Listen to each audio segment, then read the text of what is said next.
చంద్రబాబు పరిపాలనతో పోల్చుకుంటే రాజశేఖర రెడ్డి పరిపాలన బెటర్ అనిపించింది. ఎందుకని ఈయనైతే ఇంకా ఆఫీసర్లకు పూర్తి స్వేచ్ఛ ఇవ్వడంతో పాటు ఎన్కౌంటర్లు లైక్ గుర్తుంది కదా వరంగల్లో యాసిడ్ పోసినటువంటి వాళ్ళని చంపేయడం లేకపోతే ఇంకోటి చంద్రబాబు టైంలో ఎన్కౌంటర్లు జరిగినాయి. అందుకని హీరో ఆఫీసర్లు చేసిన ఎన్కౌంటర్ చంద్రబాబుని హీరోని చేసి ఈయన టైంలో కూడా ఎన్కౌంటర్లు కొనసాగినాయి, ప్లస్ సంక్షేమం కూడా కొనసాగింది రాజశేఖర రెడ్డి. అందువలన రాజశేఖర రెడ్డి మరింత హీరో అయ్యాడు. ఈ రెండిట్లో చూస్తే పరిపాలన పరంగా ఇద్దరు సమవుజ్జీలే. పరిపాలన ప్లస్ సంస్కరణ రాజశేఖర రెడ్డి ఫార్ములా, పరిపాలనా దక్షుడు చంద్రబాబు, అది ఆనాటి ఫార్ములా. తర్వాత 2014 తర్వాత పరిపాలనా వైఫల్యం అన్నటువంటి చంద్రబాబుకి అతిపెద్దదైనటువంటి మైనస్. మనం అనేది కూడా 2004కు ముందు చంద్రబాబు కావాలంట.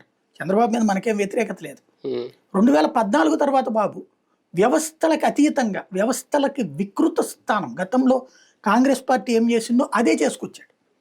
ఎట్లాగా మద్యం విచ్చలవిడితనం, బెల్ట్ షాపులు, పర్మిట్ రూమ్స్, ఈ ఇసుక అడ్డదిడ్డం ఉచితం అనేటువంటి పేరుతో నాయకులు అడ్డదిడ్డంగా పోలీస్ స్టేషన్లో వాళ్ళు ఇష్టం వచ్చినట్టు నడవడం, ఇవన్నీ దాంతో ఒకనాటి కాంగ్రెస్ పరిపాలనే కదా.